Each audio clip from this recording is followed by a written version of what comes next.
Bonjour tout le monde, bienvenue sur la deuxième vidéo et sûrement la dernière pour les listening tips. So hopefully I'll manage to get everything done in one second video. We'll see how long it takes. If it's getting too long, I'll stop and finish later. So in this video we're going to cover parts 3, 4, 5 and 6 that I announced in the previous one. So part 3 is exercises you can do to improve your listening skills. Part 4 is little tips to bear in mind while you're practicing so you don't lose your motivation. Part 5 will be the sources, the resources and materials that you can use. So that's where there will be lots of links in the description down below for you to check. And then part 6 will be a last little sort of, okay, here's the plan, step 1, do this, do that, and off you go. Just fly off, leave the nest. So that's it, that's the plan. So, part 3 of our part 2 video series, how to improve your listening skills. What exercises can you actually use? I will start with exercises I found through research, and then I'll give you some habits I used to have when I was learning languages, and those habits I think personally helped me. So then it's up to you which ones you try and which ones you don't. The first category of exercises that you can use to improve your listening skills. Did you hear that thunder? So cool. But I haven't seen lightning. So the first category is called deliberate listening. Deliberate means that it's listening with a purpose. You have a goal and you're going towards that goal. And it's an intense form of practice that's inspired by psychologist Anders Ericsson and his 3 F's. So that's focus, hence deliberate, feedback, fix it. Focus on a goal, get some feedback, so figure out where you got it right, where you got it wrong, fix it, learn from your mistakes. And that's how you're going to improve any skill really, but we're talking about listening to a foreign language today. So in this category of deliberate listening, we have 3 different exercises that you could be doing. And they're similar, but there's some slight variation between the 3. The first one is called dictation, and as the word indicates, it's where you listen to a text and you write down what you hear. So that means for all 3 exercises, you will need a source that has a reliable transcript on top of the audio. So if you're using YouTube, that's fine, there's no transcript, but there are subtitles. However, you need to make sure that you use a YouTube video where the subtitles have been input by a person who knows what they're doing. You can't be using the automatic subtitles because if you've tried them often enough, you know they're rubbish. So you can't base your learning off that. Okay? So once you've got that resource, you press play, you listen to a sentence, you pause the recording, and you write down what you think the sentence said. If you're happy with it, you're like, yeah, that was dead easy. Maybe you've been doing French for like 5 years and the recording said, Bonjour, je m'appelle Paul. And you're like, oh, that's easy. I know how to write that. Bonjour, je m'appelle Paul. That's fine. Then you can carry on. Press play, listen to the next one, write it down. But if you have a doubt and you want to check your answer, or if you really struggle and you have no clue what's going on, then you can either pause and look at the transcript, or if it's a YouTube video, skip backwards, find the subtitles, look at the subtitles and check what you missed, okay? And so now is your part where you get to the feedback. You've done the focus bit, now you get the feedback. So what did you get right? What did you get wrong? And the interesting bit is what was wrong. So then you can have a think, why did you get it wrong? Is it because it was new words that you didn't know? In that case, you're going to need to look up the new words and decide for yourself if they are a high frequency type of word that you need to learn by heart once and for all, or if they're really kind of a rare occurrence and it's not worth you putting the effort in. Maybe it was the word anti-constitutionally. You don't really need to be able to cope with that word very often, so it might not be a priority. But if you missed on the word dog or cat or baker, probably you need to learn those words. A bakery is pretty important in France, so you probably need to recognize it. So that's for vocab. So that's where you get your feedback, fix it. For the fix it part, if you're struggling with learning vocab, I will be making content for that as well, but I can't do everything in the same video and at the same time. So that's one type of mistake you might realize you've made, and one type of cause for it. Second type will be you just simply, you know the words when they are written down, you know them, but you didn't recognize them when you heard them, and that's where you go back to the challenges I explained in the last video. That was a funny slip of the tongue there. I wish it was a nice video. Was it a nice video? I don't know. So it could be because it was too fast, and if it's on YouTube you can play with the speed and see if it helps you out. It could be because you forgot a phonics rule that you didn't really, anchor in your brain solidly enough, let's say. Or it could be regional accents as well. People seem to be surprised when we mention that in class, and I know I have a lot of students who ask me if French people have accents. We do. I won't sound the same as someone from the south of France or the west or Paris or the east. We have our accents, so that might be an explanation as well. So yeah, just look back at the challenges I explained in the last video, and then just play that tricky part a few times, bearing in mind the trick that got you, basically, until you start hearing it. And sometimes, I'll be honest, you just won't. Sometimes you're just not ready. I remember when I was about, I think, 17, so at college doing English, and all of us were working on the listening task in class with the teacher, and we couldn't hear Waterloo Station. The way the person said it, we just couldn't for the life of us figure out that they were talking about Waterloo Station. And the teacher played that part of the recording, I don't know, literally like so many times. We literally spent half an hour trying to figure it out. So we spent half of that, so 15 minutes probably, with all of us trying to guess what the person was saying when they were saying Waterloo Station. And it was because they weren't pronouncing the T. So they were saying Waterloo Station. We had for us as French people, it was like Waterloo Station. No idea. We're like, it's a station, we just know it's a station. And he was like, yes, but the task is, what station is it? 15 minutes later, he says, right, this is the word. Listen again. And now you should hear it because you know the word. And even with the word written down, none of us could actually consciously hear Waterloo Station. And I'm pronouncing it wrong because the recording was Waterloo Station. But there you go. We all felt terrible that day, but we moved past it, and it didn't mean we were rubbish. So this is just a little anecdote to let you know that sometimes even listening to something again and again and again with the transcript, you might still not hear what you're supposed to hear. That's fine. That happens. It might just be, it's not your day. It won't happen now. It's okay. Just move on. If you get to that point where you're just bumping head against the wall or something, just move on. It's okay. So that's it. This sort of task, the dictation task, will be a slug. It will be long. It's really intense. I don't recommend you set yourself the target of doing that for a long video. Pick something short to start with, like maybe 1 minute long maximum, and see how long that takes you to work through. But it's really, really invaluable because with this process you will definitely get to know what typically makes you struggle the most, and you will be learning a lot of pronunciation and vocabulary, so it's really, really good. It will also help you realize and internalize some patterns that native speakers have if you keep doing it regularly with different sorts of videos. So that's quite handy. And I'm saying videos all the time, but if it's just audio, it's fine. Now, that was dictation. Listen to a sentence, write it down, check with the transcript, figure out your mistakes. Then there's skipping. Skipping is basically the same as dictation, but you don't write things down.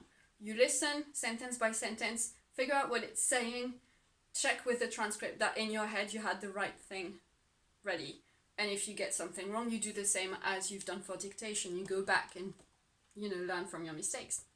And finally, parroting. Again, in the source below, they call it, why am I saying again?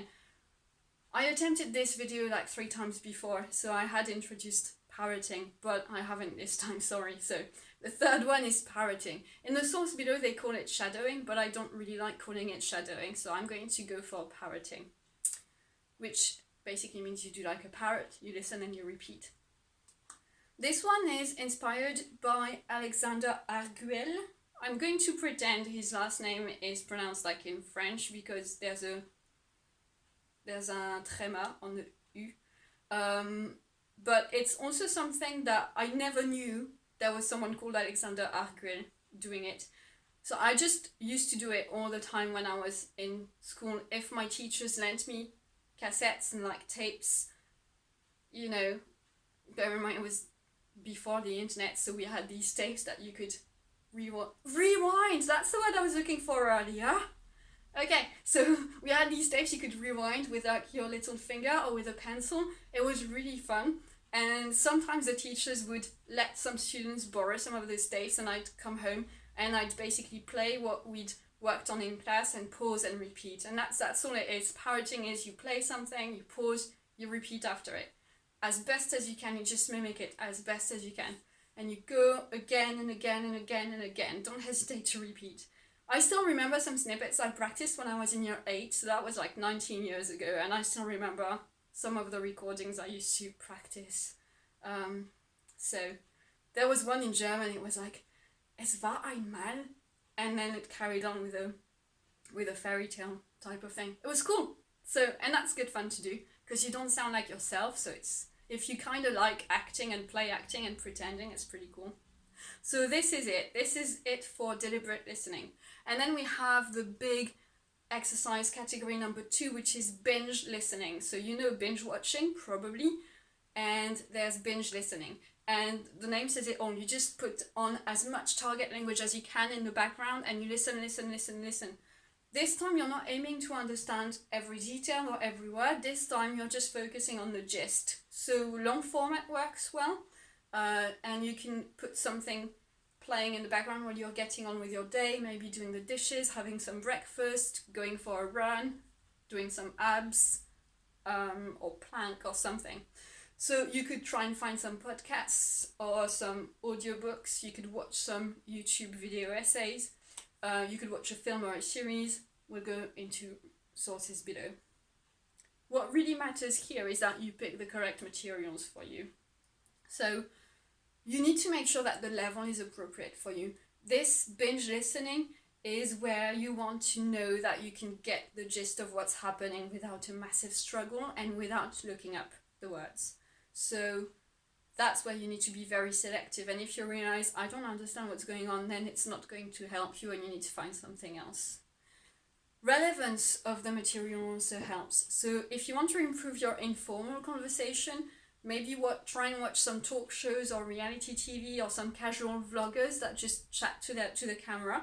But if you're working towards an exam, then that's when you might want to use some news programs and some documentaries. So depending on the type of language you want to get better at listening to, you need to pick your material accordingly. And finally, there's also a big pleasure factor. Let's be honest, how long are you going to spend listening to something if the topic isn't interesting to you at all? You won't listen. That's just how it is. So find some themes that you personally are interested in, some resources that you find entertaining or interesting, and then that will keep you motivated, yeah, that's the right ending, motivated to keep listening and keep trying to understand the gist. Before I move on to number 3, what about subtitles? I know that's one topic of conversation that's often controversial among language learners and teachers maybe. Personally, I didn't really know how I felt about them until I moved to England and realized, damn, I really need my subtitles when I'm watching British TV. So, and I still do. I watched a movie this afternoon and I put the subtitles on. And I think now, probably 90% of the time I don't need them, but the 10% of the time I do, I'm like, oh, I'm so glad they're there. So, I can't say you shouldn't use subtitles. And as far as I've been able to find out, the research shows that using subtitles in your target language is actually helpful. So if you're trying to improve your German, put German subtitles. If you want to improve your French and you're listening to French, put French subtitles, etc. Do not put subtitles in your first language to understand what's going on, because then you'll spend your time reading your first language instead of actually listening to what the people on the screen are saying. So if you're using subtitles, they need to be in the language that the people are speaking. That's it. So exercise number 3 is one that, according to research, isn't good, but I'm still an advocate for it, and I'll explain why.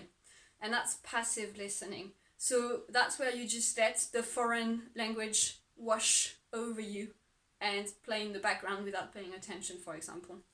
It's less effective than the It is less effective than the previous exercises we've seen. But personally, I've put a lot of, I used to put a lot of English radio, English music and English things in the background when I was busy. And I do think it can help you get used to the foreign sounds, get used to the musicality of a language, to the way it flows. And it might also help you get used to certain sounds that you've been used to dismissing. Remember that story I said of you learning to dismiss sounds in the womb, or rather learning to focus on the sounds that matter. If you've never heard certain sounds, your brain doesn't know what to do with them, so you need to have enough exposure for it to work.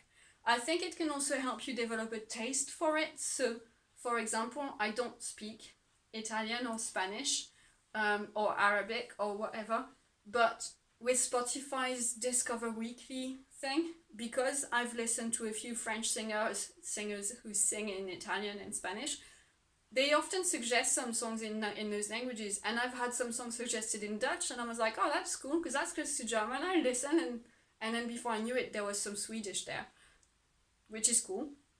But it does mean that you start getting a taste for foreign sounds, and I think that's helpful. It also takes off the pressure, so if you feel really under pressure, putting on some music and some songs in your foreign language and just doing some passive listening with that, I don't think it can hurt at all. So yeah, that's pretty cool. Number 4, you need to be listening with a specific goal in mind. So outside of dictation, you could listen to something quite short and you could listen to it several times, but every time you have a different thing in mind. Maybe the first time you're listening, you're counting one specific sound that you know you struggle to hear. For example, typical French sounds that foreigners might struggle with, especially English speakers, will be your nasal vowel sounds. So your en, on, and un, and a. What you could do is listen to a video the first time and do one little thing every time you hear a nasal sound. So if it's nasal, that could be it. So if you hear bonjour, je m'appelle Jean, you hear Jean, you go, oh, en, that's nasal. So you could listen to count the certain sound that you know trips you up. You could then listen again and write down all the words you understand. That could make you feel good. You could listen again and tap either on the table or on your hand. You could tap the accented parts, the parts where the speaker is putting emphasis. So, bonjour, you have an emphasis on bonjour, not the bon. So things like that.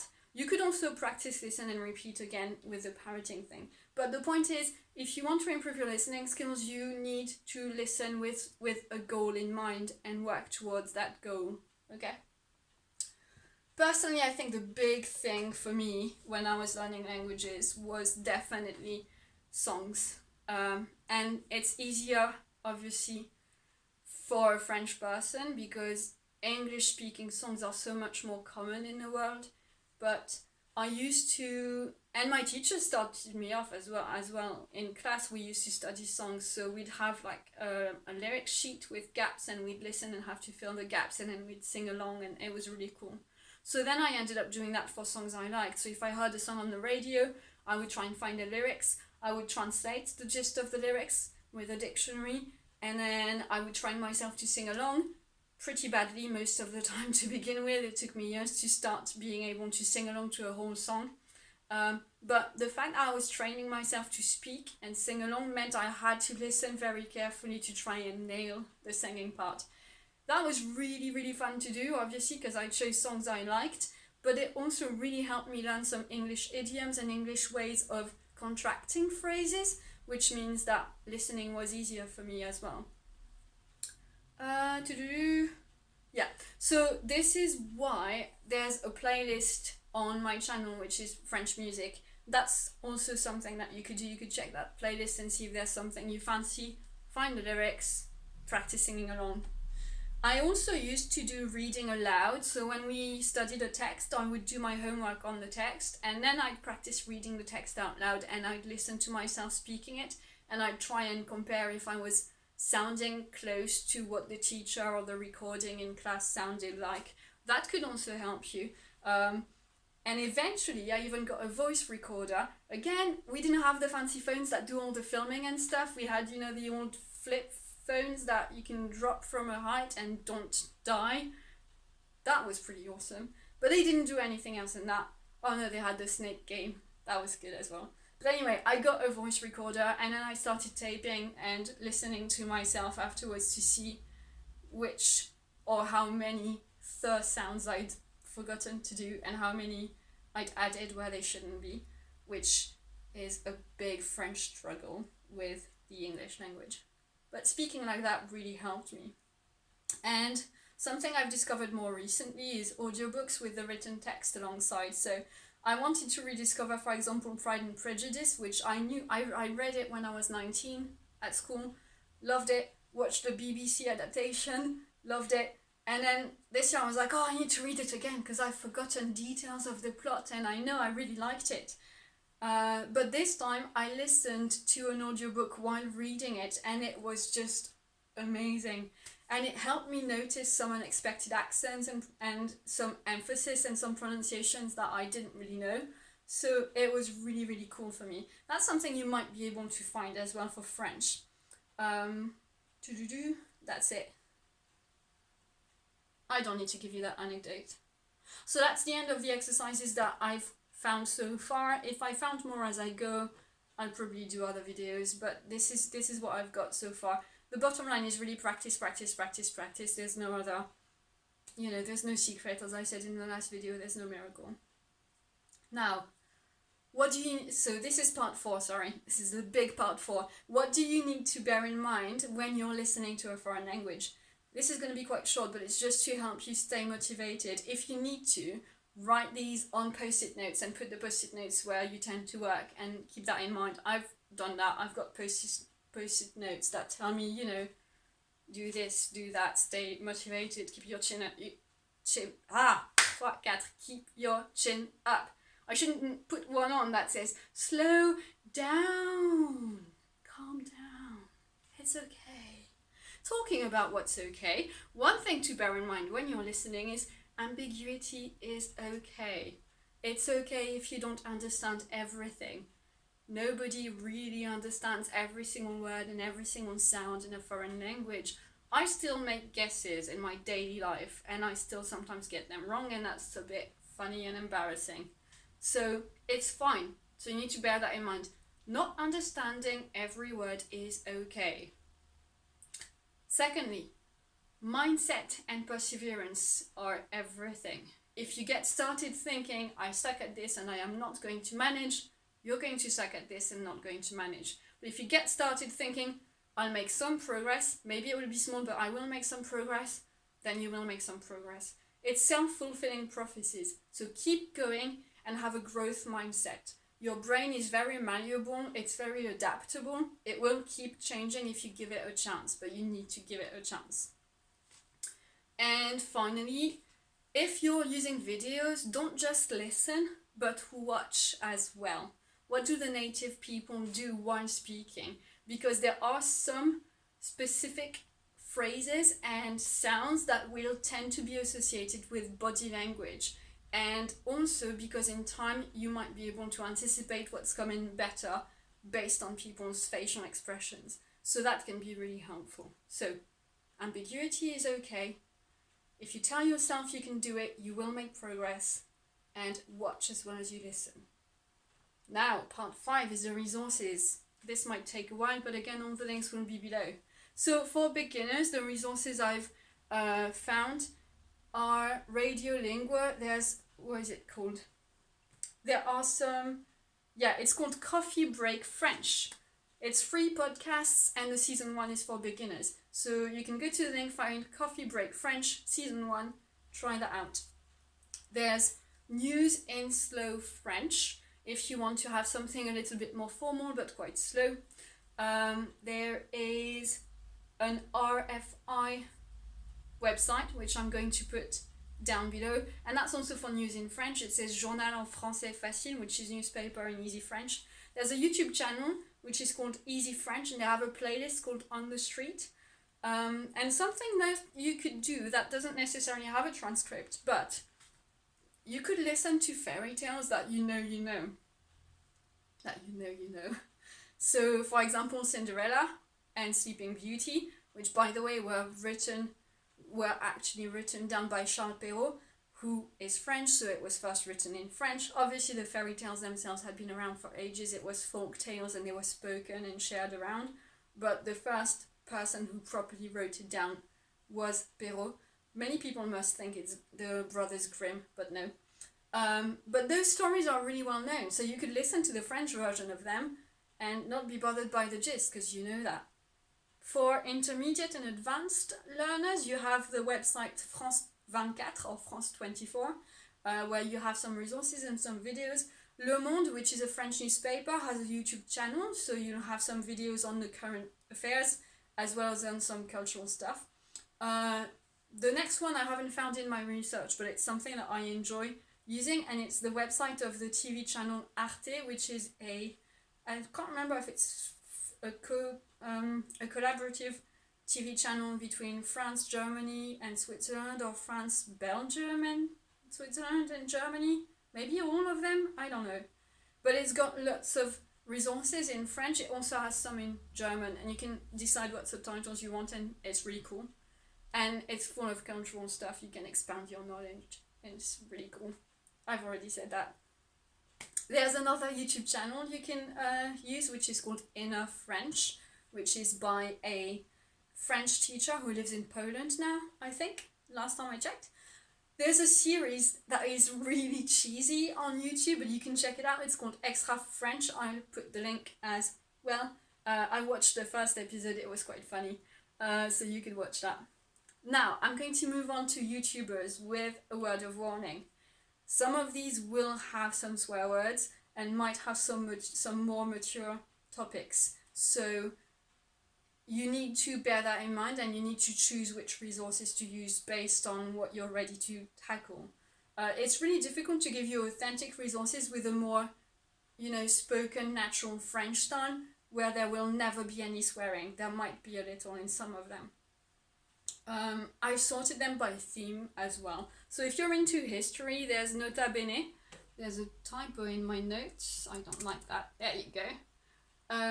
Even the notes for myself, I don't like it when there's typos. So Nota Bene is a history-based YouTube channel. I discovered him because he did a whole video on the historical and mythological inspirations of J.K. Rowling to write Harry Potter. So if you like Harry Potter, then you could maybe watch that video. And then there's also C'est une autre histoire, the channel is made by a lady called Manon, I think, and she's done a PhD in history, if I remember well. For literature and for reading, we have Jeanne ce livre, we have loufoque, which is a pun. Loufoque means a little bit eccentric in French. And we have Lire avec Lilia. For science, you've got Science for All, we've got Dirty Biology. I think this is the one that might have some more swearing. Dans ton corps is pretty cool because you learn stuff about how your body works. You have Max Bird, and he debunks myths. We have Doc 7 as well. There's for maths, I only have one channel. I'm not that good with maths, but I had to share that one. There's a channel called La statistique expliquée à mon chat, and it's stats explained to my cat. It's pretty cool, and it's got animation as well, like little cartoon cats to explain stats. It's so cool. And then philosophy is the last one I've put there. Is Monsieur Phi. I don't think he does teach anymore, but he was a philosophy teacher in French schools. And then there's also Cyrus North. That's it. There's loads more, but I've put the ones I could think of, and if you explore their own channels that they're advertising, you'll find more. And then if you want to listen to the French radio, I'll put a link as well in the description so you can listen to the French radio live. Just if you have the internet, you can use that. Okay? that's it for part 5. We're getting there. So part 6, what now? What do you need to do now? I'm aware these were very long videos and you might feel overwhelmed. So we need to make a plan. You need to make a plan because I'm not here. But you need to make a plan. You need to decide when you're going to give listening a go. You need to decide where you're going to do it. What place is the most conducive for you to have a proper try. You need to decide which strategy you're going to try. Are you going to try deliberate listening or binge listening? Are you going to do the dictation or skipping or parroting?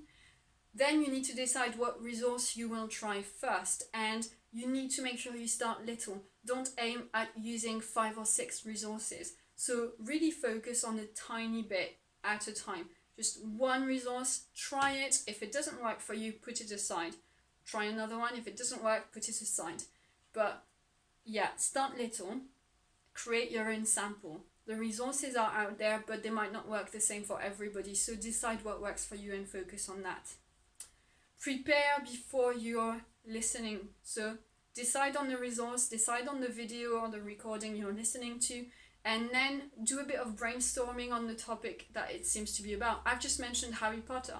You might already have an idea of what sort of words might be used that you want to look at before you listen, so you know where you're going. Also, that video is really long, so you could decide to just listen to the first 2 minutes, and that's it. Once you've done that, and you've brainstormed and picked and looked up likely vocab, and you know what resource you're going to use, you find a distraction-free space. It's hard enough listening, so don't go to a place where people are going to be talking around you, because that's not going to help. Then you decide on a goal. Are you going to focus on understanding the meaning? Are you going to focus on sounds, on the melody, on picking out fillers French people use a lot, on tone or emphasis, and focus only on that. And that's the hard part. Personally, I find it a hard part because no matter what I'm telling myself before doing a task, I always want to do everything at the same time. I'm just like, there's so much to do, I'm so excited, I can't focus because if I pick one, it means I'm leaving aside so many cool things. But you have to at some point because you can't improve everything in one go. You can't fight on all fronts at the same time. So pick a goal, write it down, stick with it. Try to bear in mind the sounds and syllables and words that are typically swallowed. So when it goes fast, that's the reason why it goes fast. That's pretty much it. You can play with slowing down and speeding up the sound on YouTube. So if you're on YouTube, then do that. And just one last little tip I found, which I didn't really realize could help because I'm French, so I didn't realize for learning to listen to French that helped that much. But someone said they found it really helpful to tap a surface, as I said earlier, at every emphasis syllable. But this person said they do it every time they listen to something, and it helps them understand what's going on. So you could try that. Maybe it will work for you. If it doesn't work for you, then you can just dismiss it because you know it doesn't work for you. And I think I finally reached the end of this because now I've gone to the notes of my YouTube description so I can give you all the links. So that's it, pretty much. This is probably not the very best listening advice, so if you find better, do share it down below. If you find better resources than I've shared, share them down below. And hopefully this will help you, get a bit more confident with your listening skills. Do let me know if this helped or didn't. And do let everybody know if you have some cool tips. And also come back and let us know if you've tried some of the resources and they're brilliant. Then come and say, this one was awesome. And then we'll be able to share the good news and spread the word. And that's it. Don't forget, all the links will be in the description. Like if you like this video, comment if you have anything constructive to say, share the video and the channel with other people if you think they might find it helpful, and subscribe if you haven't already done so and the content pleases you, or maybe you just fancy seeing the horse in the background. Isn't that a beautiful painting? I can't point. There you go, that's where it is. It's not my horse, it's just a random painting I bought because it was cute. So there you go, I'll see you in another video. Bye!